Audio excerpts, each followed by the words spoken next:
Well, ladies and gentlemen, what have I got myself into today? Well, for one, I'm testing a game that I didn't think would ever get finished. No, it's not DayZ.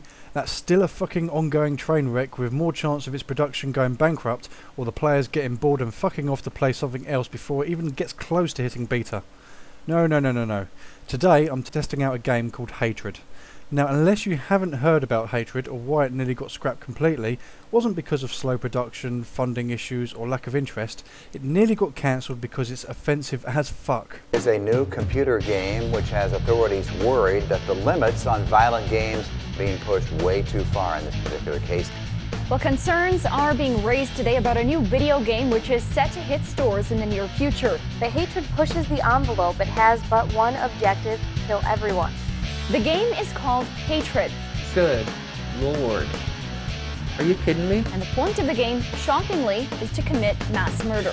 I don't know whoever dreamt this up or decided to put this concept out, but they're a sick individual. So, if game developers aren't constantly poking the media stick enough, with titles like Grand Theft Auto, Call of Duty or Manhunt, fueling the fire that violent games cause violent people, which has been constantly proven to be false, then these fuckers over in Poland are really trying their best to piss a lot of people off. It even says on their main website where you can buy the game to not try this at home. Well, thanks for the advice, fucknut. I'm pretty sure if you hadn't have said that, I may have gone full twat waffle and cut off my neighbour's head and worn his spleen as a bobble hat. Because I haven't got any common fucking sense. But no, they knew that by making a game like this, they were deliberately going to ruffle some feathers, causing a shitstorm of negative press. But that's the ironic thing. The more bad press a computer game gets in the media actually makes people want it more. So when it's all over the news and all these idiots are screaming for it to be banned, we're all sitting at home saying, fuck off, I want it even more now. It happened with Call of Duty Modern Warfare 2 because of that famous airport mission, and it happened with Grand Theft Auto 5 for being Grand Theft Auto. Those games sold out and made millions because we all want stuff that other people tell us is bad. However, that doesn't mean the same thing will work with Hatred, because before it was even released, Steam dropped it completely. This is kind of a big deal for a PC-based game. Getting dropped by Steam is like getting your credit card cut up by your rich parents when the new iPhone 6 is about to come out. Computer game violence is generally accepted and tolerated if it actually has a purpose or a decent storyline to justify it. Hatred does not. There is no storyline at all. The point of the game is to go from level to level and fuck up as many innocent people as possible by any means necessary. When you get injured, the only way to get your health back is to do finishing moves on maimed people you've just rinsed out.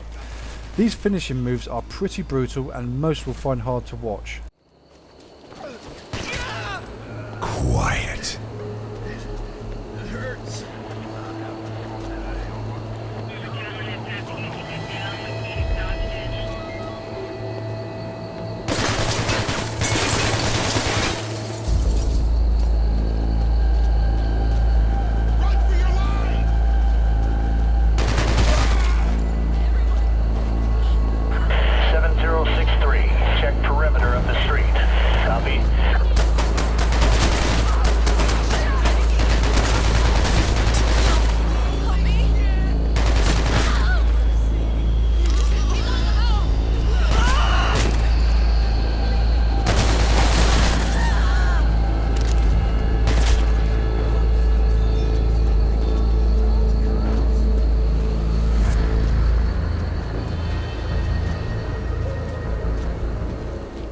So, what's it like?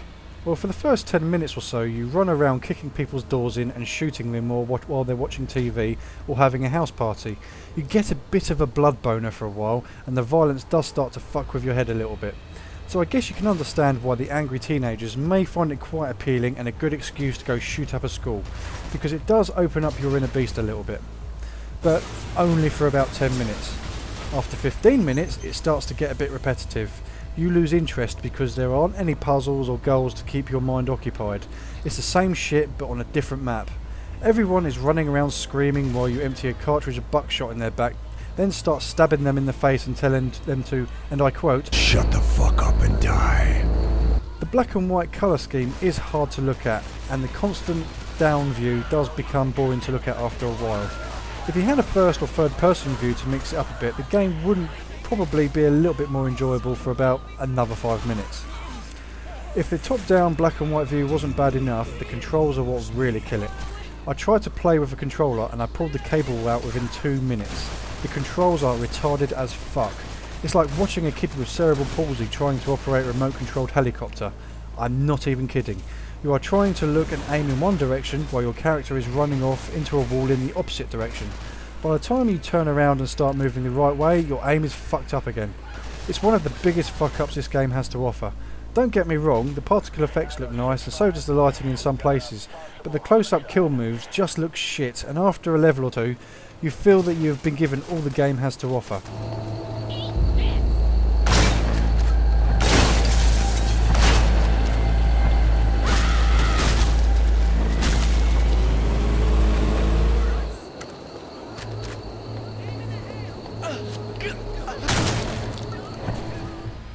The game is pretty fucking hard.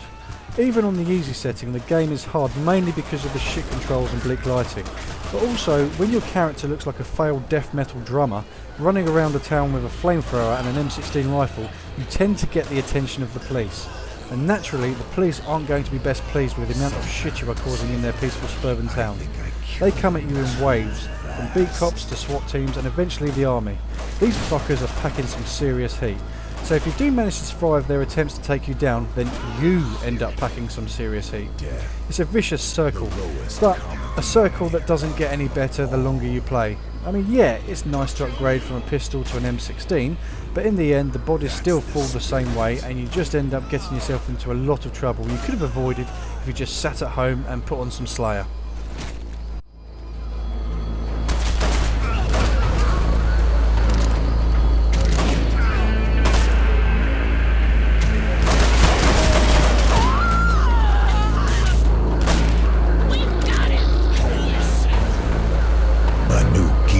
Genocide. What's going on?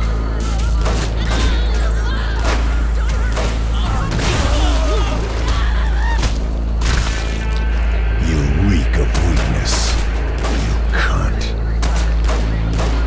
So all said and done, the game started out with great promise but ended up being a big flop, just like my cock, and my rampage boner ended up turning to porn after about 20 minutes. So it was a good idea at the time, but the game isn't going to be a big hit for very long, unless it does inspire some Second Amendment assault rifle wielding nutcase to hose down the local cinema with 3 mags of freedom.